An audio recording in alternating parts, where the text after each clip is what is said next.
Good morning. My name is Kwesi Rollins. I'm the Director of Leadership Programs at the Institute for Educational Leadership, which is the home for the Coalition for Community Schools. And it's a great pleasure to be here. It's a great pleasure to see so many bright and shiny faces. It's a great pleasure to be here with over 1,400 of my closest friends and associates.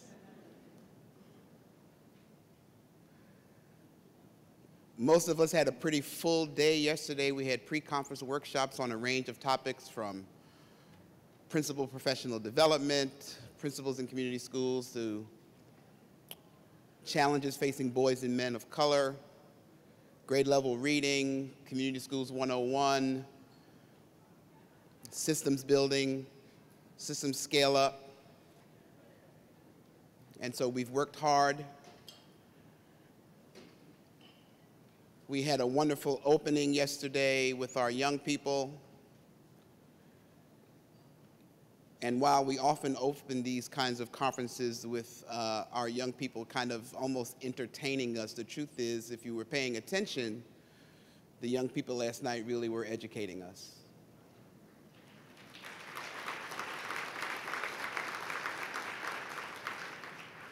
And so we should always remember that we're not doing this for children and youth, but we're doing this with children and youth, and we can all learn from each other, and we all must work together, and sometimes we really need to listen to those hard realities.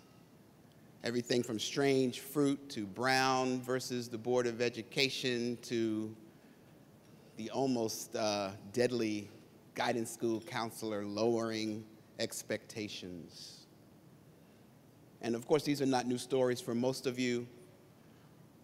These are not, surprises, but it's really a reminder of how high the stakes are.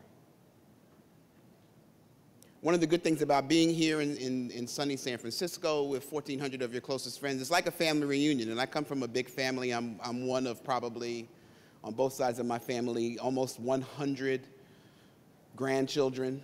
Can you believe that? So you can imagine that our family reunions on both sides of the family are pretty rocking. And it's always good to get back together with family. It's always good to be reminded of how Uncle so-and-so and Aunt Margaret and all these other folks are doing, and how cousins are doing, and how families continue to grow. And so it's a great pleasure to be here with you as our community schools family continues to grow. One of the best things about this particular family is that this is a family that understands the value of working together, the value of getting it right, the value of deep partnerships, the value of not just talking about breaking down silos, but literally breaking down silos, literally working hard and working together and deepening partnerships. And so I applaud each of you and encourage you to hold on to this positive energy, because we need it. We'll need it for the rest of this conference as we bump into each other trying to get into a good chair in that favorite workshop. We need it when things fall a little bit short, and we certainly need it back at home, that positive energy, that good vibration, that charge that we got from our young people yesterday to do better. So let us not forget that. Frederick Douglass said, "It's easier to build strong children than to repair broken men." And so that's, not quite ancient wisdom, but it's certainly wisdom. And as we get into this early childhood plenary, we're very excited because it's not been all that long that we've really intentionally connected early childhood work, early childhood education to our community schools efforts. At the Coalition for Community Schools, we are really dedicated and committed to helping all of your initiatives, all of you, really be more intentional about developing and operationalizing your 0 to 8 vision in the service of community, in the service of kids, in the service of all of us. I'm going to introduce the panel. You may notice that before we get started on each of your tables, there are a couple of index cards. As you listen to our panelists, we encourage you, if you have a question that you'd like to raise, to write it down on a card and hold it up, and someone will come and get your card and bring it to me, and we will integrate those cards and those questions into the discussion that we have up here. In this case, neatness does count, because if I can't read your handwriting, your question is not going to get answered. So neatness counts. I want to introduce our panel, and then I'm going to introduce our keynote and bring her up. And we're very excited about this panel. We have Sterling Spearin, who is the president and CEO of the W.K. Kellogg Foundation, a role that he took on in 2006. He's led the foundation to a new strategic framework and refined mission, focusing on propelling vulnerable children to success through a comprehensive approach focused on education and learning, food, health, and well-being, and family economic security, along with a commitment to promoting racial equality and community and civic engagement. Sterling serves on the board of directors of the Council of Michigan Foundations and Excellent Schools Detroit, is co-chairman of the National Diversity and Philanthropy Advisory Board, is a member of the Council on Foundations Committee on Inclusiveness, and a member of the Executive Policy Committee of the First 5 Years Fund. Prior to joining the Kellogg Foundation, Sterling led the Peninsula Community Foundation in the Silicon Valley, as well as the Center for Venture Philanthropy. Early in his career, he launched the National Computer Grants Initiative for Apple Computer and was a teacher of 7th and 8th grade students. Let's welcome Sterling Spearin.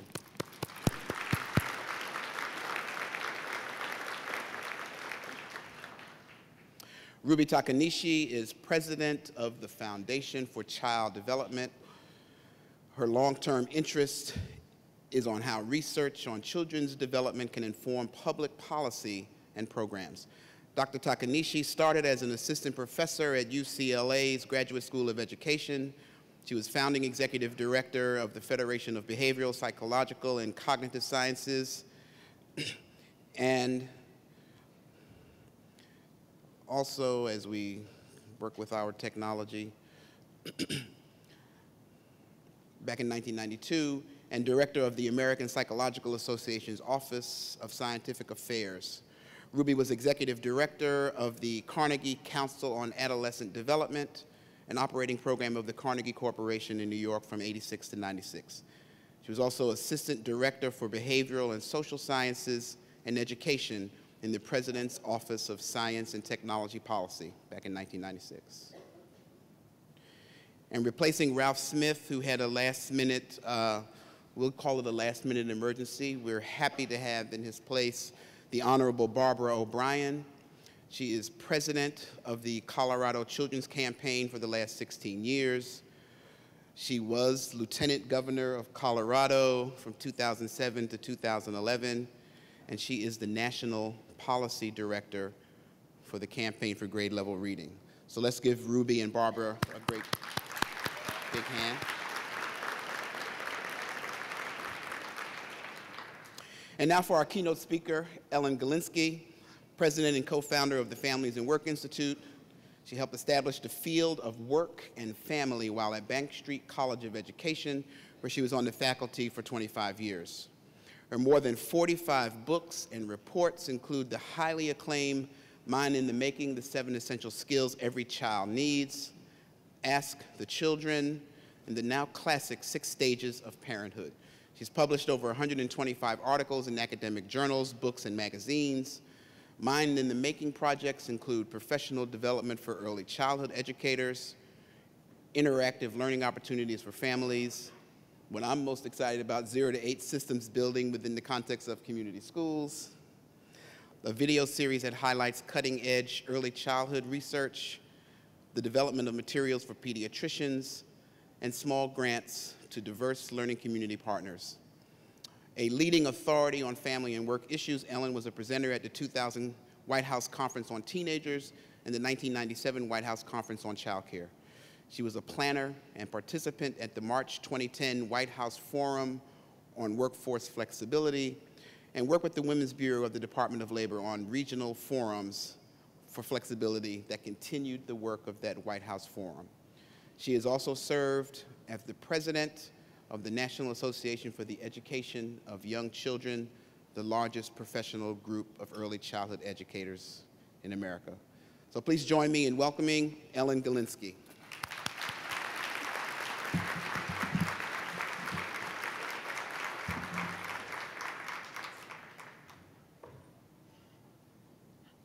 Good morning. It's a real pleasure to be with you. I'm very excited to share part of our 11-year journey, and if we could switch to the PowerPoint, I would. Yes, there we go. Wonderful technology. I'm going to talk about executive functions of the brain. It's interested me recently that there have been a lot of calls. Recent calls for America to wake up to the importance of executive function skills. We're all here because we know that there are problems in education, and it's been increasingly common for people to see promoting executive function skills as a part of the solution. For example, executive function skills are important in addressing the high school graduation rate. Recently, Need to Know, the PBS program, had a television show on this because America is 21st among industrialized nations in the high school graduation rate. And Cecilia Rouse, who is an economist at Princeton and also was on the Council of the President's Council of Economic Advisors, was given 3 wishes to address the high school graduation rate.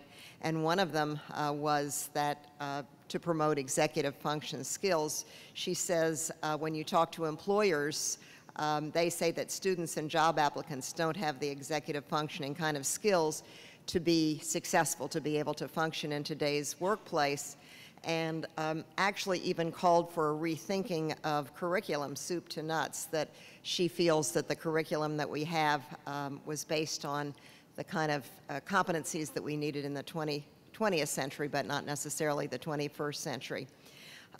There have been other recent calls for executive function skills in promoting school readiness and school success, particularly for the most vulnerable children. For example, Jack Schoenkoff of Harvard University, writing in an issue of Science this summer, says that evidence that executive function and self-regulation predicts literacy and numeracy skills underscores the salience of these capacities.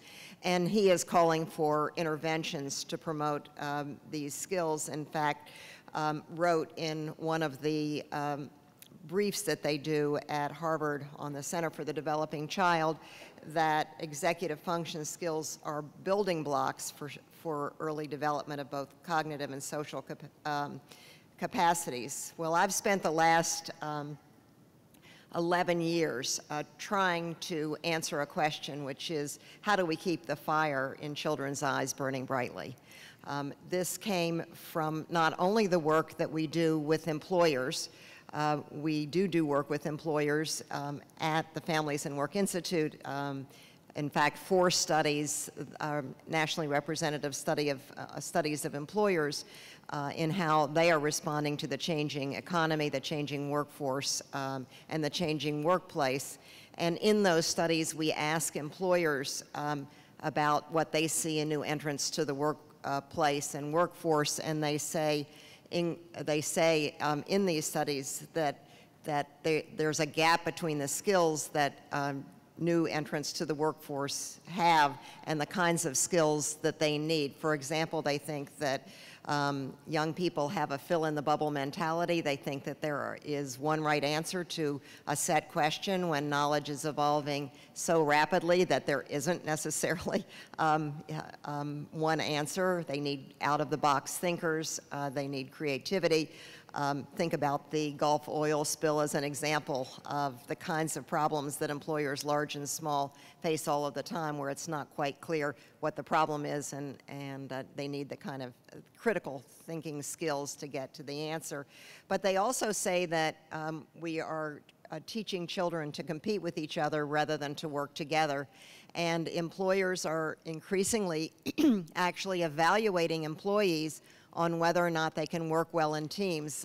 They're bringing them in, for example, for job interviews to pair them up and say, your job is not to make yourself look good, but to make the person I've paired you up with on this work task look good. Or medical schools even now are judging applications for medical school on how they treat other people. They're giving them scenarios, so it's not just their numbers on tests and so forth.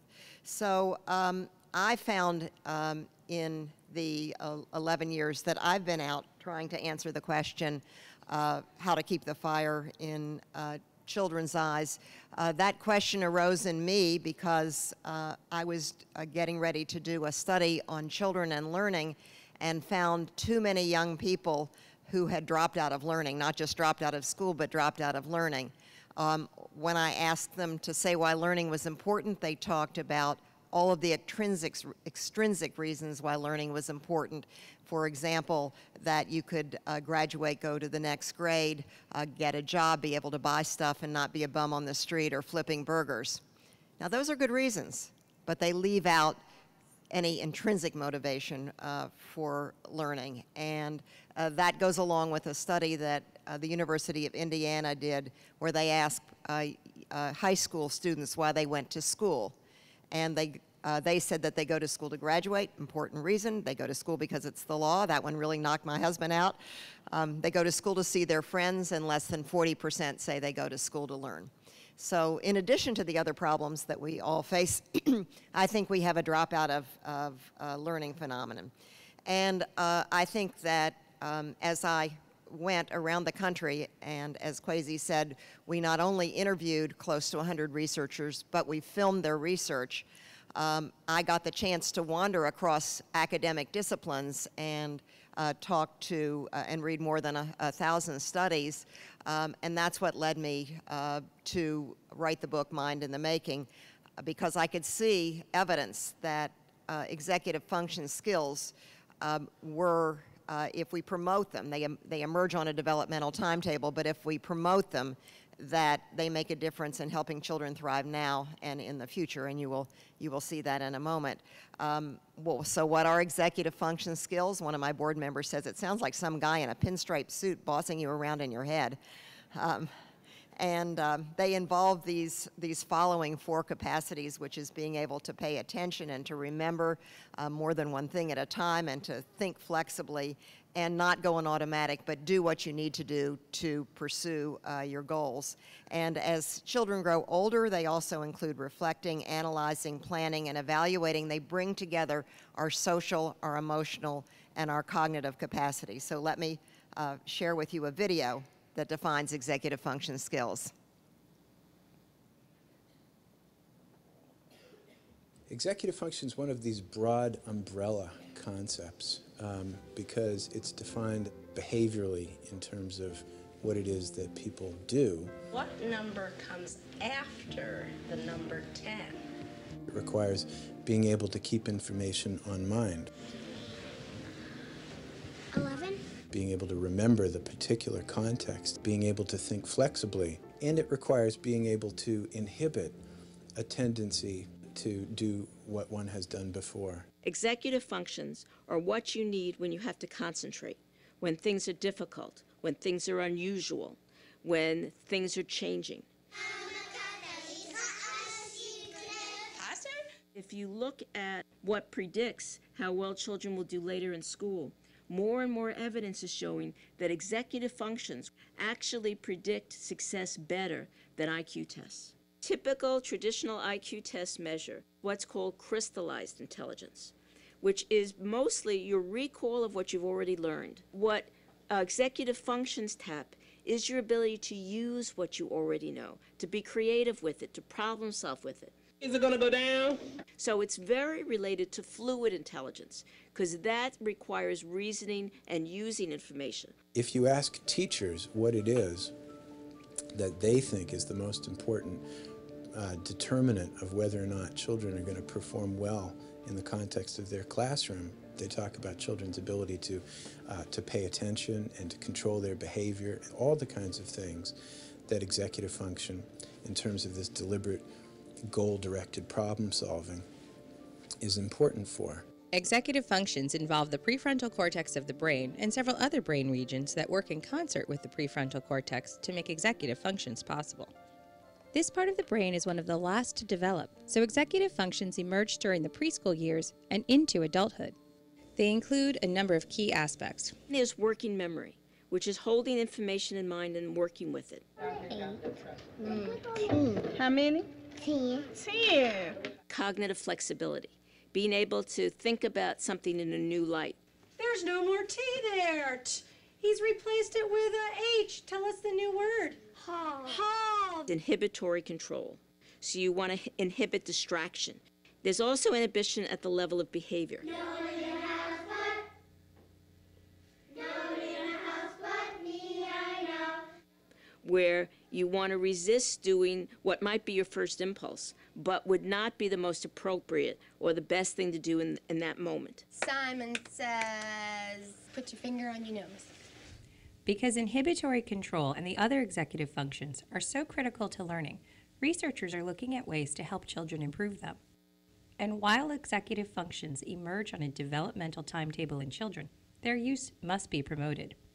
In this example of promoting executive functions in a developmentally appropriate way, Adele Diamond of the University of British Columbia shows a child a picture of the sun and asks him to say night when he sees it. This task is used to assess executive functions.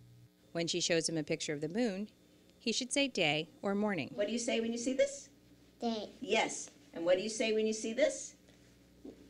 Night. Yes. Day. The little boy is going on automatic and making mistakes. Morning. Night. He was rushing himself. Morning. He wasn't taking the time he needed. Morning. But giving him time to stop and think helps. So what I did was to sing this little ditty. Think about the answer, don't tell me. You might think that it's interference, but instead it gives him the time to figure out the answer. Now can you tell me? What do you say? Morning. Think about the answer, don't tell me now. Night. So executive functions, there are a couple of things that are important about them, which is that any child can learn them. 2, any adult can promote them. 3, they don't require expensive toys and materials. In the video that you saw all kinds of examples of executive functions being promoted. You saw it just now with Adele Diamond with the day-night task, which is a test of executive functions. You saw it in Simon Says. That is used by Megan McClellan as a test of school readiness and school success, and finds that the difference on whether or not you can do the opposite. If Simon Says to touch your head, the kids are supposed to touch their toes, and if the experimenter says touch your toes, the kids are to touch their head, and that is a test that she's using in her research that predicts differences in literacy and in mathematical ability with 4-year-olds and with 5-year-olds, and she's following them. You saw the game of the puppet going down. That is actually in the public schools in Cambridge, Massachusetts, and those kinds of games are being used to improve a mathematical ability. So these are everyday things that people can do. And finally, and really most importantly, it's never too late, because we think that we need to start these when children are young, but we need to continue them, which is why the birth to 8 focus is so important. So people ask, do these skills differ from the content that children need? And they need both. The content is the what of learning. The executive function skills are the how of learning. And you'll see that in a moment. And I strongly believe, after now 11 years of looking at the research, that our efforts on literacy and numeracy, or other efforts to address the critical problems that we face in America in education, are not going to yield the results that we want without a parallel function on executive function skills. So I'm asked often, don't teachers have enough to do to put one more thing on their plate? And this is really a mindset. This is a way of thinking about the everything and everyday things that you do with children, but in different ways. And then I'm asked, can these skills really be promoted? And yes, they can be promoted, and you saw a number of the everyday ways that we can. We're going to take a look at one of the skills in a little bit more depth, but we need to promote them in ourselves and in families if we are really going to promote them in children. So one of the joys of writing Mind in the Making was that I began to see that the book had a whole life of its own. It's like the toddler who runs in front of you and you don't know where he or she is going. That was my son. And is not looking back. That we found close to 100 communities now where people have formed their own learning communities. And they had the power, interestingly enough, to bring together the constituencies in education who don't usually talk to each other. Principals were working with early childhood teachers or directors. Teachers across the age spectrum were working together. Families and professionals were working together. Pediatricians were working on this. So with the Kellogg Foundation, and we're so grateful, we were able to fund 35 communities around the country doing very interesting things in using Mind in the Making, because we found that having research to look at together brought people together to help children and their families thrive. And they are making these connections in the divides that that have grown up historically in the work that we do. And we know very well that we're not going to be able to achieve the results in the education and care of children if we don't all work together. So we were so thrilled that this journey has led to IEL and the Children's Aid Society and the Families and Work Institute working together in a project that Kellogg has funded, which is trying to build a 0 to 8 system using Mind in the Making as a tool.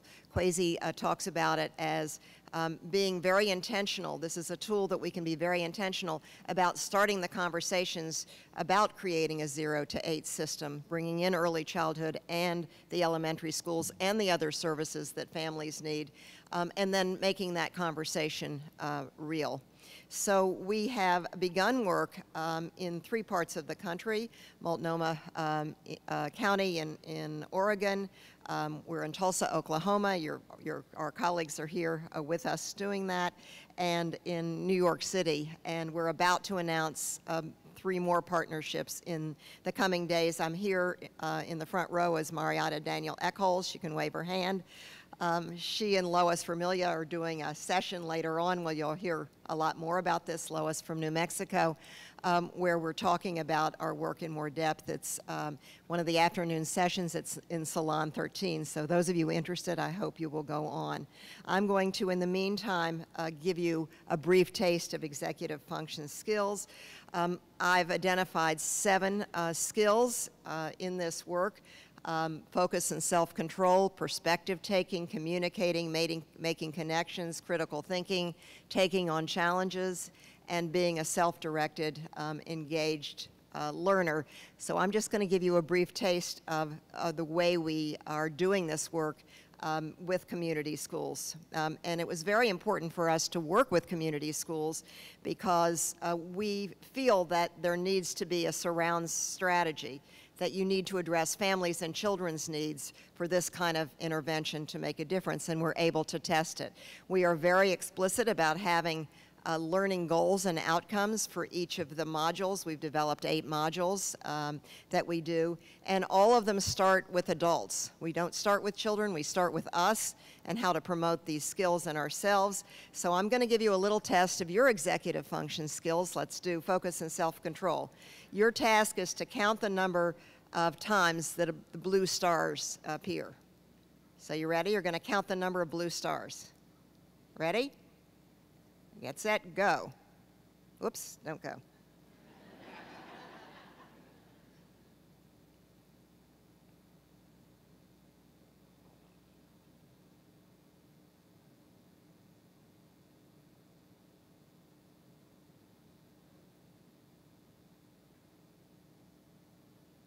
Okay. Somebody said 16. How many people think 16? Okay, how many people think 17? How many people think 18? How many people think 19? Anybody think 20? Anybody think under 16? Okay, so you have a range. You sort of clustered around the 17, 18 number. Anybody see anything else in that video? No, anybody see anything else in the video? What did you see? You saw other shapes. Anything else? Anybody see a cat?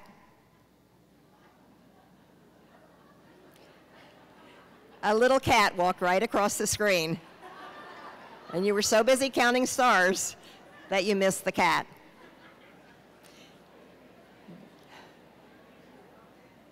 This is just one of the activities that we use to help you assess your own skill in focus and self-control, one of many. And we think it's important for, again, adults to work on these skills before we can work on them in children.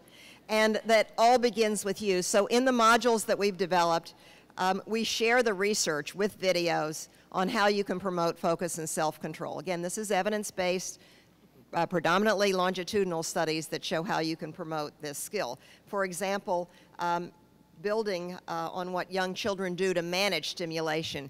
We show videos of actually Barry Brazelton here with his neonatal assessment, showing how even moments after birth, young children have strategies for controlling stimulation.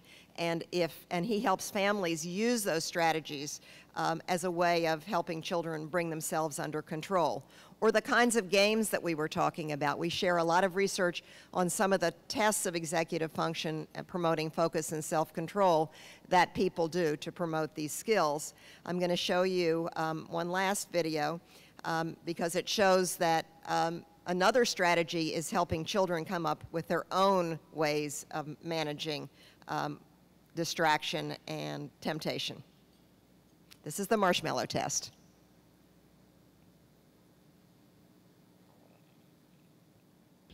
This is a bell, okay? It's called the marshmallow test. One goes. We try to set up situations in which young children make a choice between two of something that you prefer later or one of something that you prefer a little less now.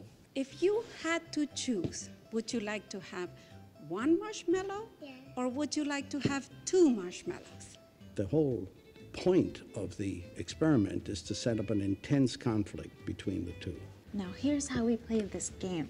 I'm gonna leave the room. While I'm gone, if you can stay here and wait for me to come back without eating the marshmallows, then you get 2 marshmallows. Okay.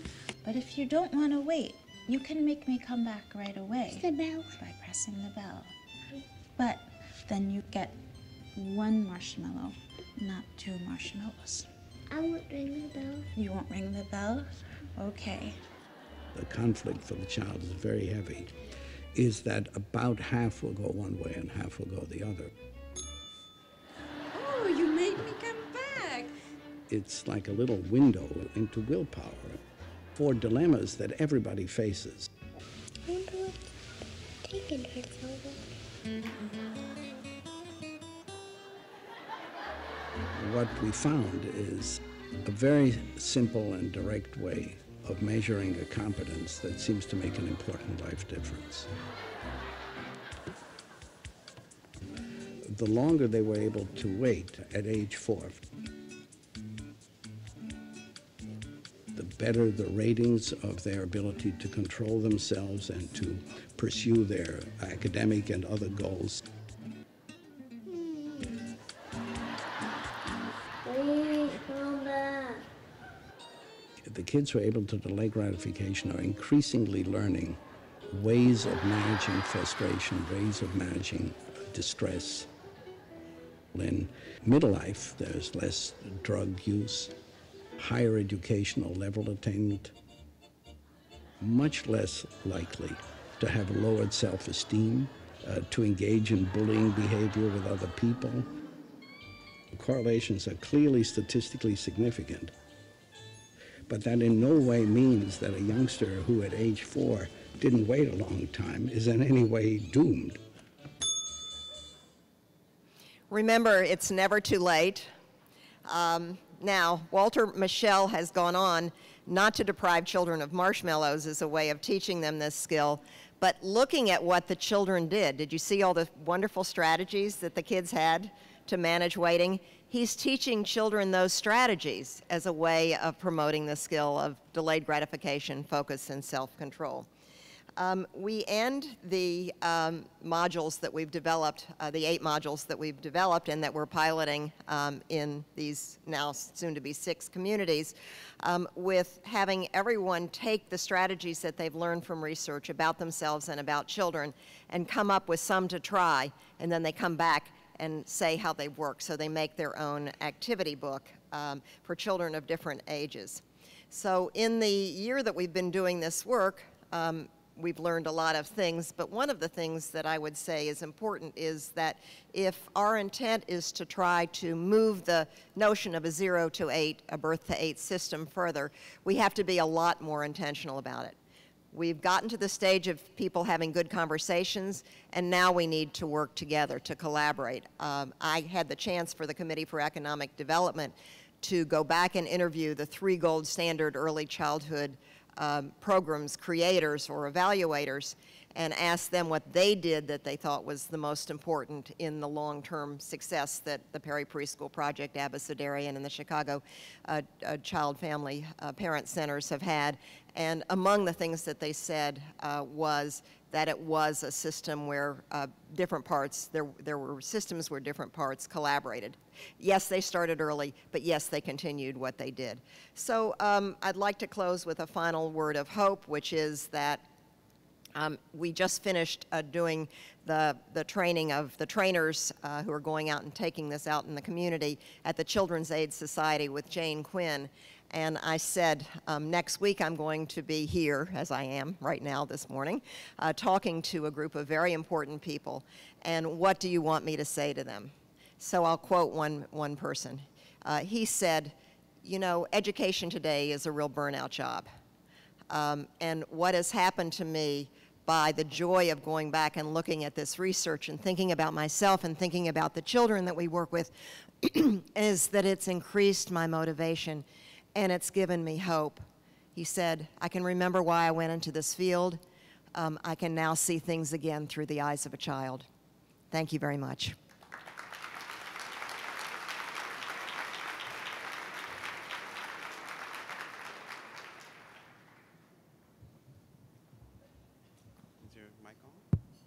And so we'll hear from Sterling now. Well, thank you, Ellen. That's, I feel like the only guy on the panel. I have to think about the more social, emotional stuff than all this cognitive stuff that the women worry about. I just first want to say, I want to congratulate all of you in the coalition for coming into this space of birth to 8 and all of the great new insights that people like Ellen and Ruby and Barbara and others have brought to the field. I think the challenge we face is how we take the lessons and critical things that Ellen has figured out and discovered and take those tools, as she helps people do, and place them into a context that's truly birth to 8. I've been in the birth to 8 world for about 20 years. It started in 1991 right here on the San Francisco Peninsula, shortly after the Carnegie Corporation Starting Points report came out in 1994. And when I got to the Kellogg Foundation in 2007 and 2006, I discovered that Will Keith Kellogg, our founder, had made it very clear to the foundation that our mandate, as he said, was to do whatever we please so long as it promotes the health, happiness, and well-being of children. So it was pretty clear to us, but this birth to 8 world is not just not a cognitive world. It's a health world. It's a family world. And I'm very curious, and I hope in our dialogue with you all, how you're working with whole children and whole families and whole communities. How you're getting the K-12 system to really talk to the 0 to 5 world, and even there, I had stayed away from the K-12 system most of my philanthropic career because I just knew how hard it was to work with schools. But when I looked at the mandate of our foundation, Mr. Kellogg also believed that education was the key of improving one generation over another. And in our generation, people have really come not only to believe, but to embrace that learning starts at birth. We have a great quote from Mr. Kellogg who said he'd seen children suffer misfortune, and he wished they could have gotten the help they needed at the time it mattered most. And for us, 0 to 8 is really that critical time. And what we need is more communities that are actually showing people the science, the economics, all the evidence we have of starting early and starting comprehensively. I'm struck, though, when people like David Brooks write letters, like books like The Social Animal. Here's a moderate Republican New York Times op-ed columnist who is saying the most important thing a society can do is not to maximize individual freedom, but create healthy relationships among people. That's breathtaking when you look at what happens to infants and toddlers on their way to mastering executive function. They are either in an environment of rich human relationships. Brooks sort of reminds us that infants don't have a sense of the I. You know, they're only defined by the people around them. In fact, someone said to me that, I think it was Ron Lally, that human beings are born with one purpose in mind, is to make relationships with the other people around them. And when you think about the power that love has to form, guide, and alter a child's emotional mind so that they have a motivation to master their executive function because the relationships around them say, that's a really good thing. That marshmallow test, that really bugs me. I wish they'd put an apple on that plate, you know. Although, of course, we know temptation's very different when it comes to healthy fruits and vegetables. And the torture, I mean, I'm surprised you can use human subjects like that and put a marshmallow in front of them. But I think the challenge we face in Birth to 8, and I said, it's exciting that the Department of Education has embraced defined early learning as Birth to 8, and Ruby's been a pioneer in this field. But I would say if we were scoring our communities on how we're doing on building comprehensive systems that link birth to 3rd grade, I'd say we're on a 0 to 8 scale, we're probably a 2. You know, that we've got a lot of great rhetoric and we've got more school people really concerned about early childhood, and the early childhood people aren't wasting too much time fighting on 0 to 3 versus universal pre-K, that there really are people like your coalitions out there that are building connections and bridges. But I think, you know, once we get the educational world from home visiting to kindergarten, 1st and 2nd and 3rd grade teachers working, we also have to reach out, and I'm sure many of you are, to the health world. And you know, all the healthcare system that delivers prenatal care, that delivers healthy babies, tries to prescribe reading and pediatricians' visits and reach out to read. But I know a lot of people in the early childhood world, you know, struggle to make strong connections to the health world. And Joan Lombardi, while she's been at the Department of Health and Human Services, has worked on that. And the breathtaking announcement that Secretary Sebelius and Secretary Duncan made just a few days ago on $75 million for school-based health clinics, and also for them to see that Head Start and early Head Start, while they sit in Health and Human Services, are critical to early learning. So there's getting the education world to talk up and down, there's getting the education world to talk to the health world, and for us at the Kellogg Foundation, the third critical piece we feel is linking that to the dual and multi-generational strategies of working with parents.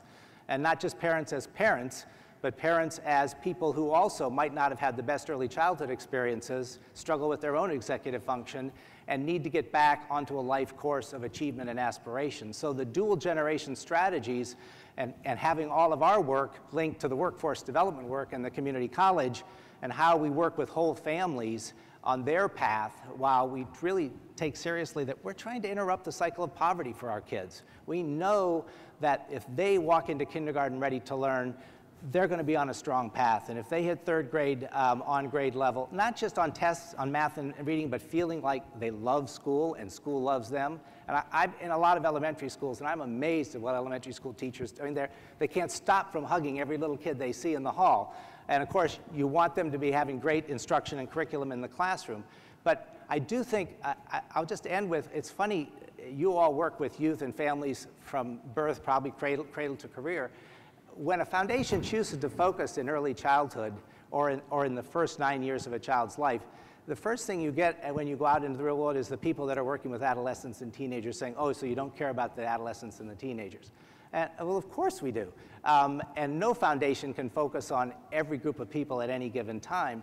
But the notion that third grade is still so early in the K-12 system really needs to be contrasted with the notion that third grade, a child is about to turn 9 years old, and 9 years old is halfway to high school graduation. And I don't know, to appeal to any of the sports buffs in the room, I don't know any coach who would say to his or her team, don't worry about the first half, we're going to focus on the second half. We're going to focus on, as the great quote from Frederick Douglass, it's hard to go into the locker room 20 or 30 points behind and then have our great colleagues who are going to help ninth graders get better than their fourth grade reading skills. We need people that are doing that. But I'd much rather say, let's take seriously the great work that you all and these experts are doing and really show that there are communities in the United States where third graders are reaching 90 and 95% of success, because the achievement gap is predominantly created in the first 5 years. And if we stop it from being created in that time, those communities that do that, they will not say third grade we're done. They'll say, since we did it there, we can do it for our upper grades in elementary school, for our middle schools and high schools. So thank you for your work.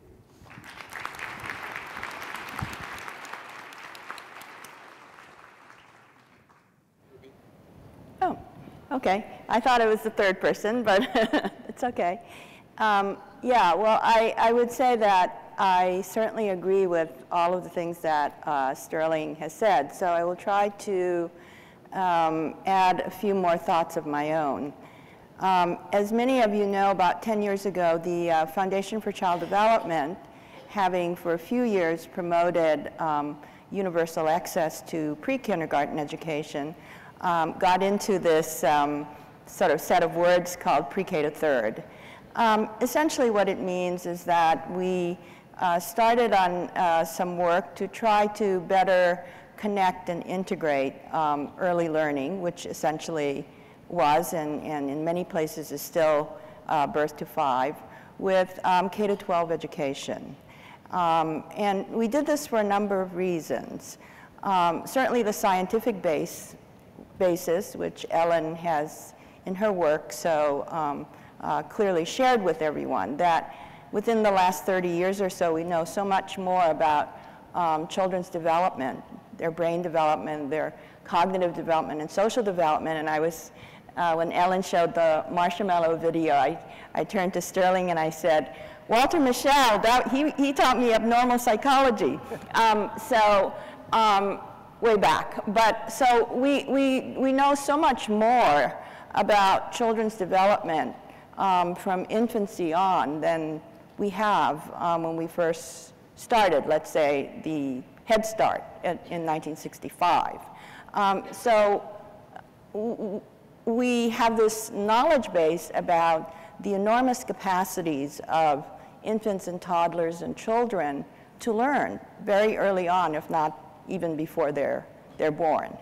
The second is that after, let's say, about 40 years of providing early learning programs, particularly for low-income children, Head Start, for example, but many other early learning programs that are focused on children who are disadvantaged by low-income circumstances, we know that even when children have the kind of quality early learning experience and make what some people or some researchers have called astounding gains in learning, if you track them for kindergarten, first, second, third grade, you see that all of their performances, and now these are, you know, you could argue that there are other things that are not being measured, but certainly on the most straightforward ones of reading and math, the trajectories are downward.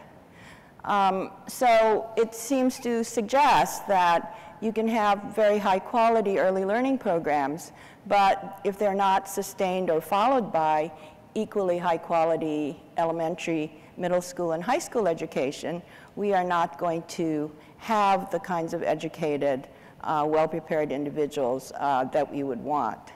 And then finally, I would say that one set of reasons that has really impressed me over the last 10 years or so, or certainly through the times that I've worked on these issues, is that, none of these ways in which we construct stages of development, whether it's birth to 5 or birth to 8 or whatever, is God-given. We make them up. And not only do we make them up, we change them depending on social circumstances, political circumstances, and so forth. So I think we should really be humbled by the way in which we talk about birth to 8, birth to 5, pre-K to 3rd, and so forth, and realize that they're words, that we make them up, and hopefully we can change them. I think the most important lesson that I've learned from about 10 years of work that the Foundation for Child Development has done in pre-K to 3rd is how hard the work is. Right now in Cambridge, Massachusetts, there's a Harvard Education Institute on pre-K to 3rd learning for about 12 school district and state teams that are trying to better connect their early learning programs with elementary education. I think it's about the 4th time that these institutes have taken place.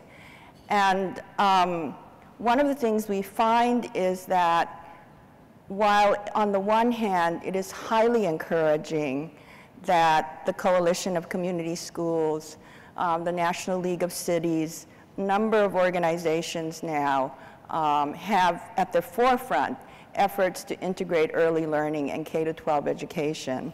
The fact of the matter is that the work itself is very hard.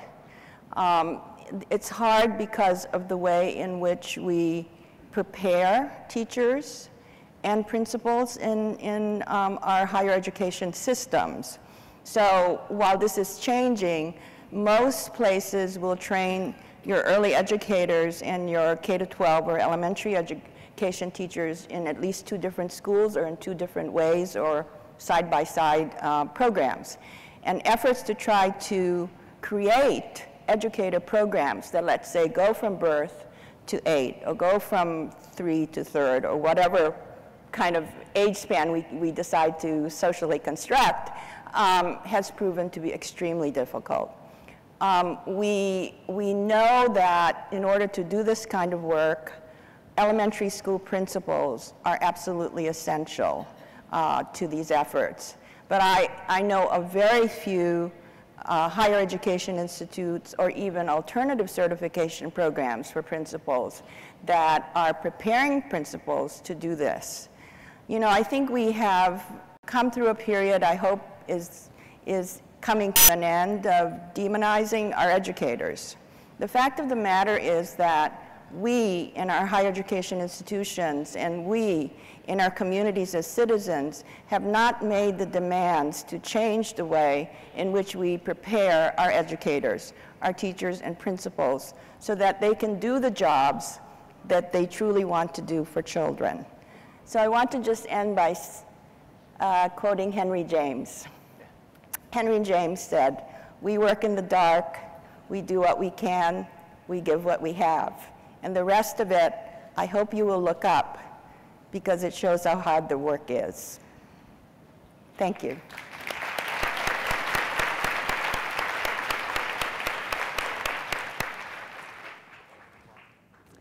Thank you. I'm so glad we went in this order, Ruby, because what I have been thinking about both in my home state of Colorado and then in the national work I've been doing is everywhere you go, the best intentions seem to be blocked by silos and barriers and how hard it is to communicate, much less to actually collaborate. The amount of time it takes to collaborate is a barrier, because we have people who are all trying to work towards similar goals. And the main one I've been working on recently is to double the number of low-income 3rd graders who are reading at grade level by the end of 3rd grade.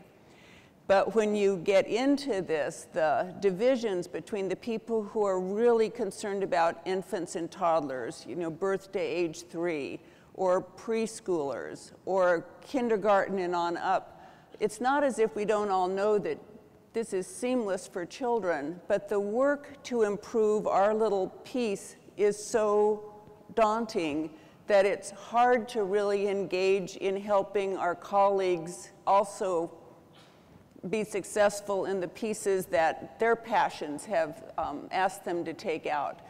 But I think if we can all just intentionally try and figure out what we can do every day to help make things more seamless, we can start to do what you are all about, which is re-knitting those social and community and family relationships that tie together family and community and school, and make it much more likely that, to refer to David Brooks, children learn from people who love them. You know, that's why they learn from parents and grandparents. That's why their favorite teachers are teachers who got them and knew how to help them learn and grow and thrive. They respond to that relationship. But there's this other piece of it. It's not enough just to love children, and it's not enough to just nurture them and help their social, emotional development. But there's another barrier or silo between that whole world and how that is taught to new teachers or childcare providers, and the whole system of state standards and licensing requirements and teacher certification. So I've been trying to figure out if there are just some places that have leverage opportunities in all of this that might help weave it together in a little bit better shape. And I've been looking in particular at reading and the things that lead up to grade level reading. And I found that in my state, and I wouldn't be surprised if it wasn't true in a lot of other states, is that if someone wants to go to a community college to get certified to teach in childcare or preschool, it is an elective to take a class on children's verbal development. It doesn't fit a requirement in a state's standard for certification. And as an elective, if you ever think you're going to go from a 2-year program on to get a 4-year degree, it won't transfer. So a lot of people going into early childhood education, at least in my state, never take a course in children's verbal development because it's an elective and it won't transfer, and it's not seen as a good financial investment. Now, how could we be in a country that from the president to every school district has made reading a priority, and we don't make it a priority to take a course in verbal development? So the deeper you look into these areas where we're all working so hard, this gap between what we say we think is important and the tools we give adults to meet those national goals and the consequences for the children are out of whack. Here's another one for you. I've been doing an informal survey of elementary school principals. Every time I run into one, and if there are any in this room, can we meet by this door? I ask them if new teachers who come into their elementary school, especially up through 3rd grade, if they are really trained in the teaching of reading. And almost to a principal, they go, oh, no, they don't know how to teach reading. They have the theory. Maybe they had a little instruction when they were doing their in-service work. But they spend most of their professional development resources on their brand new teachers to get them up to speed in the teaching of reading as fast as they can, especially for the children who are behind. Well, we just heard that education can be a burnout profession. What does that mean for professional development for teachers who have been in the school for 5 or 10 years and do need to learn more and want to get a more sophisticated array of teaching strategies, but everything's going into first-year teachers because the need to get them up to speed quickly is, well, how could we have certified schools of education producing teachers who can't teach reading? So I am I guess I'm here to make a plea to all of us that we find a way to own the responsibility for breaking down the barriers between early childhood and elementary education, and between public policy and the practice that goes on in our centers in our schools. Because we should be hearing from people like Hetty Chang who are working on attendance, what role maternal depression plays in kids not getting to school.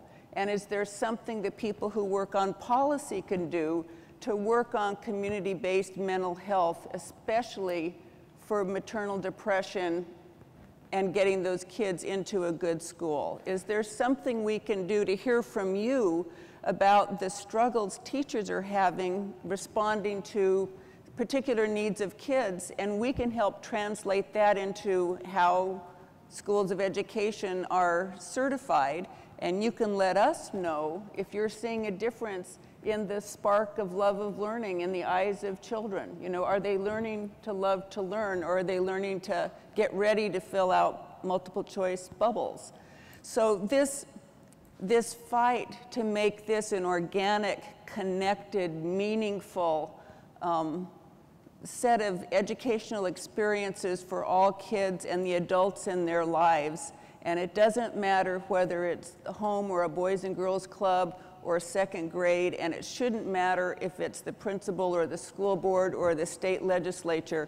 We've got to fight to make this an organic whole so that children move through it, getting what they need when they need it from people who have the skills to know how to meet their unique needs and possibilities. So I look forward to talking with any elementary principals in the room. I'm serious about this. I want to continue my informal survey, and I can't wait to hear from all of you about ideas for making it easier for more kids to read at grade level by the end of third grade. Thank you.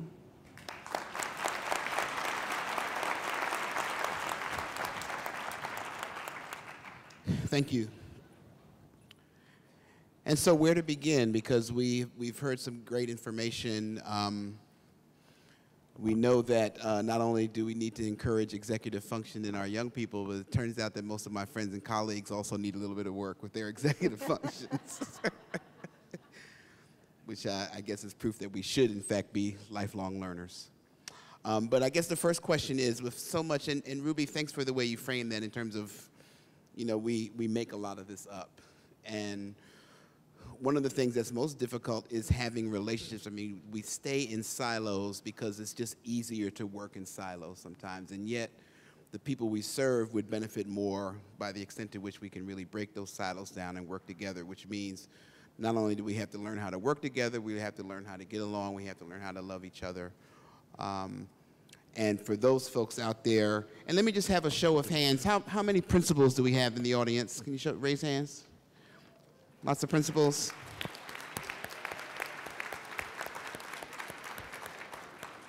How many teachers? Lots of teachers. School-based health folks, a few. School counselors, a few. After-school programs, extended day, lots. Anybody I missed that's worth shouting out? Social, and I am a social worker, social workers. And so we've got several silos represented right in this room. And the challenge, of course, is to work together. But one of Ellen's slides talked about obviously the importance of executive functions, and so much of our focus right now is on reading on grade level by the end of third grade. But what your slide suggests is that, in fact, having executive functions fostered in young people is equally, if not more important than early literacy and numeracy. And so obviously we're not picking and choosing. We need to do all of those things well. But what more could we do to really highlight this executive function idea? Because I think the nation is so focused on reading on grade level, almost to the exclusion of executive functions as a concept. What more could we do? I've been struck at as I said before, on the response to Mind in the Making, which really is bringing child development knowledge to families and professionals. And what I find, in addition to their not knowing how to teach reading, is that most people don't have child development. And if they have it, it's kind of boring. You don't get to go into the labs. You don't get to what my daughter calls unlocking the doors of academia. So one of the things that we've found, we've just watched what's happened. You know, you write a book, you hope it doesn't fall to the bottom of the ocean. You hope that, every once in a while it bobs up. And through Google Alerts and Meltwater and the other media tracking firms that we use at the Families and Work Institute, Marietta and I have seen that people are getting excited about child development. And so we're very excited about the notion of bringing learning communities together, which is what we're doing in this Kellogg project and what we were able to do when we gave up to $5,000 to those 35 learning communities. But there's so many more that we didn't fund. So, for example, the city of Baltimore is planning to create opportunities to have families and professionals learn about this information together, but it's practical. It's not just child development, it's then what can I do with it. So I'm hoping to get that spark back in our eyes so that we can fight those dragons of the world that we made up. There was a project in the South Bronx where they had principals and, and early childhood directors have a book club and read Mind in the Making together. And I use it as an example because people didn't get it till about the third or fourth skill, and they went, oh, wow. And they went back then to the very beginning and got it again. So I think we need experiences like this and others that get people excited about why they're doing this work in the first place, but mix them up into creating opportunities to learn and then translate it back into practice for their schools. So Denver, the learning circle community that we funded in Denver is trying to use this as a basis of creating a white paper for policy, and that was exciting. I just think that there is this hunger for it that we need to capitalize on. So we all know that things aren't going that well, but nobody's happy with that. So let's capitalize on that and give them experiences that bring the fire back in our own eyes so that we can bring it back into children's eyes. You know, when Barbara, you were talking about your experience with higher education in Colorado, I was reminded that we and the A.L. Mailman Family Foundation a few years ago funded a group at the National Council for the Accreditation of Teacher Education, which came out with a report called The Road Less Traveled. I hope that all of you would at least take a look at it, because it was put together by a panel of developmental researchers and educators talking about birth to the end of high school, and making a case for how important it was to understand human development in the preparation of educators. Not only in the preparation of educators to teach children and youth, but also in their own understanding of their development. That's the other piece that we don't talk about very much at all. I mean, I think Sterling mentioned it when he talked about the dual generation program, is we talk a lot about child development, but we don't, when we talk about parents and families, talk about adult development, the development of parents and families. Also parallels and intersects with and is synergistic with children's development. And so that, whether it's educators or parents, also needs to be taken into account. And I could only underscore what Barbara, you said, through a number of other studies that we have funded at the Foundation for Child Development about the incredible absence of any kind of attention and preparation to how children learn and develop as a basis for pedagogy. And that is a huge need, and Ellen, I think your work is really contributing to that. Very good, and we have time for some questions And if you don't feel like writing on an index card, we have some folks floating around with a microphone. We have a hand over here. Hold your hand up high, and somebody with sneakers on will run to you, or at least walk fast. Just yell. You can repeat the question, please. Thank you so much. This was really very, very powerful. And one of the groups that you haven't talked about, and I know in the linkages work we've been doing with the coalition and in the Mind in the Making work, we've been struggling with the issue that so many children, especially poor children, spend a lot of time with family daycare workers. And I'm interested in your thoughts about, and if you know of models that have built the capacity of family daycare workers to do this kind of child development work that we're talking about, building pre-literacy skills, building executive function skills. So I'm interested in hearing your thoughts about that really important population of workers who are working with many of our children. Well, I mean, it is our hope that the work we're doing, and the reason that we wanted to collaborate with the community schools movement is that you already create a center that brings in the services and people in a child's lives that are important, like school-based healthcare, something we've been working on a lot at the Families and Work Institute. I think that family, friend, and neighbor care absolutely has to be a very intentional part of this system, because that's where most really little young kids are, and particularly low-income young children. But bring them in, and that's again why we think it's important to work community by community, because people know who the players are in their community, and hopefully can get them involved in.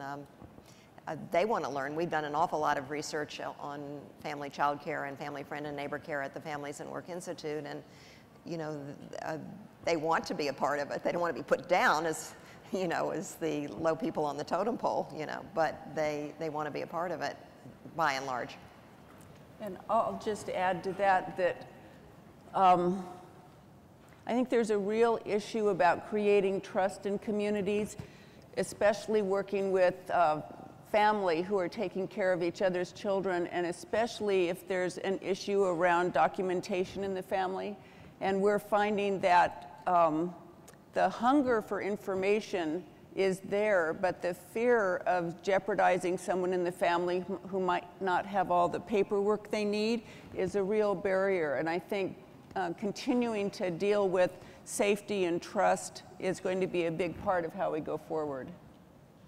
Yeah, I think I would add, Jane, that there are some really good resources that I would recommend that people look at. The National Academy of Sciences report on the training of the early childhood workforce would be one, and also the Society for Research and Child Development brief that was based on it, I think, is an excellent summary. But I think the issue that we really have to grapple with from a public policy point of view is that when labor economists do studies of the impact of increased education on increased wages and compensation, it really is the early childhood workforce that has almost no increase in wages and compensation as a result of increased involvement in education. I mean, it's striking, 25 cents an hour maybe, or something like that.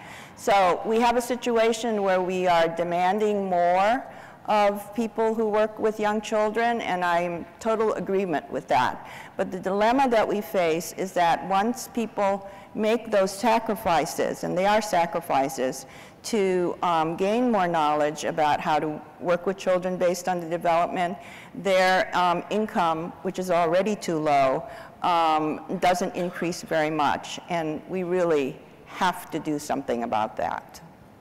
So I have a couple of questions here I'm going to read. Thank you. This first one, how do you respond to the critics who say that the research does not support the idea that investments in early childhood will have an impact on third grade reading, and the friction between policymakers, not so much, you know, across the aisle, but how do you respond to the critics around that? Whose research are they referring to? Yeah. I mean, yes, there's a report that comes out on Head Start that indicates is there a washout effect or what are the long-term, but you can find research to support either side of the argument. I don't think it's a question that a child that gets social and emotional and cognitive stimulation and support in their first 5 years will walk into kindergarten ready to be successful in that environment. The question is, it's right, if they enter a kindergarten that doesn't know how to welcome a parent who may not speak English very well, that doesn't have teachers who've been supported in teaching reading well, and don't have the resources to work with a variety of kids, the gains in early childhood could wash out. If the early childhood program was strictly focused on children and didn't focus on the parents or the in-home environment, that of course, then one silver bullet intervention is not going to help a kid get through a dysfunctional system. But I think what we need though is more experimentation and aggressive, ambitious experimentation by folks like you out in the real world.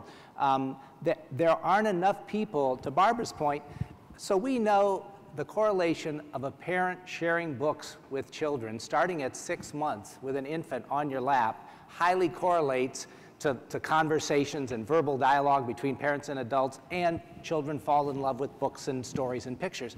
So who's doing the best work of figuring out how do you get every parent who had a baby 6 months ago to be sharing books with their kids when their kid turns 6 months old? You can't lecture at people, you can't do workshops. You have to ask yourself, how do I cause a change in behavior? Now, you could go to your family, friend, and neighbor care providers and have a program that incents and rewards. But I think people have to look at some of the literature that's coming out in the business and social world on how people change. There's great books by the Heath brothers called Switch or Nudge, about the behavioral economists that are saying people don't change because someone gives them good information. They change because the people around them are changing, that suddenly there's a new incentive in their life, that something happens. And that's what I worry about family, friend, and neighbor care, and I benefited from it from both my children before they went to Montessori, is it still isolates people. And Mario Small's book, Unanticipated Gains, a sociologist at the University of Chicago, talks about the social capital that's built among parents who have kids in the same child care center. Because they volunteer together, they fundraise, they go on field trips, and these are low-income parents. So there is something powerful about parents getting to know other parents. Now, if you can do that around family, friend, and neighbor, we're working with Neil Halfon at UCLA with the Educational Development Index, mapping all our child care centers, mapping all our family, friend, and neighbor care. But we need more practitioners. To Kwesi's point about, I don't think it's easier working in silos, I just think it's customary.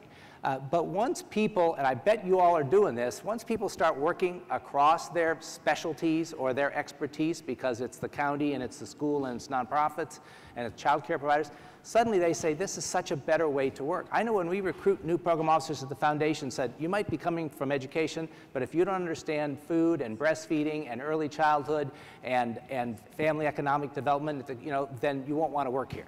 So I think people will change how they like to work once they get to work in a non-siloed environment that's integrated. And we need more people like you asking for grants from foundations saying, we're going to try giving right here in San Francisco, Jose Cisneros, the city treasurer, has given every kid who enters kindergarten a child savings account.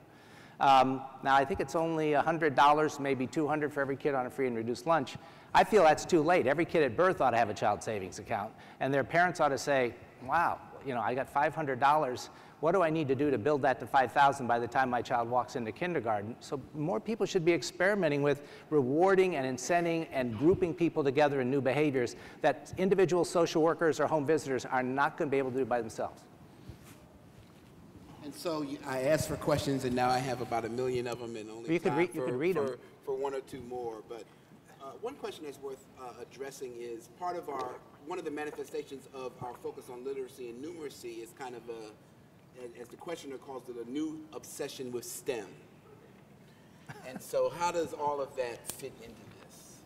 Because that seems to be the new, bright, shiny apple. I mean, that's actually a sad statement, that we would have separated off STEM, science, technology, engineering, math, or STEAM, adding the arts, that somewhere we did separate those off, and I think we did it as a culture. But in fact, for kids, the observing, finding a pattern, analyzing, getting an idea about something. That's the way they interact with the world. That is the scientific method. And I think if we can get back to understanding that for kids, the way they explore their world is in a lot of ways a scientific way. And the way they read about it is the way they're going to acquire more knowledge deeper and faster. So we shouldn't have had a separation, and I think we did in the past, but I think there's a growing awareness that, in fact, especially with young kids, these things are absolutely linked together and they ought to be taught together. I think we have an either-or way of looking at the world. It is social, emotional, and/or cognitive. That's not true. When children are really engaged in learning, they are learning from other people. I think, as Sterling said so eloquently, there is no development without relationships, Jack Shonkoff says. When they're really engaged in learning, they're emotionally engaged, they care about it, and when they're really engaged in learning, they're learning cognitively. And one of the reasons that I ended up with 7 skills in the book that I wrote was that all of them bring all of these either-ors together. So making connections is what you were talking about, or critical thinking, some of the skills that we outlined that bring all of these together. I think we have to move beyond this either-or kind of Western mentality that we have to see it as both and. And all we've been talking about all morning are the both ands. STEM is not our enemy.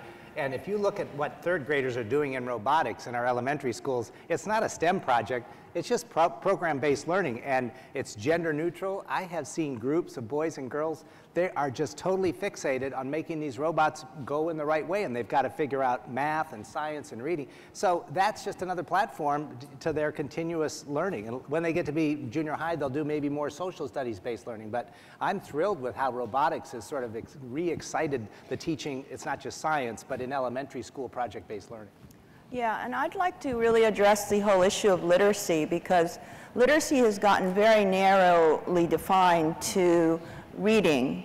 I always thought fundamentally it at least included math, and so at least math is now seeming to rise up, at least in the early learning field, because of STEM. But you know, it's really interesting to me that the one issue that hasn't come up either with us or maybe in the questions is the whole issue of multilingualism. You know, we have a country now where we have a diversity of languages, and at the same time, on the one hand, we are trying to foster foreign language learning among our more affluent communities starting at birth, certainly in early learning, if not in elementary schools, and at the same time, for a very large number of populations who, for English is not their first language and would probably be their second language, we treat that policy-wise and educationally wise in a totally different silo. And one of the things that I'm really encouraged by on the research on multilingualism or bilingualism is its relationships to things like executive functioning, and also apparently to the, what shall I say, the delay in dementia and Alzheimer's. And so I really think that we need to, as part of our literacy broadly defined debates, policy and instructional wise, to really bring back the whole issue of learning a second or third language back into our educational system. Let's give the panel a great big round of applause.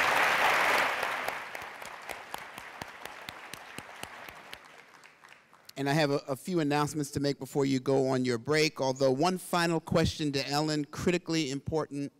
How many stars were there? 18. There were 18 stars, so some of you got it right.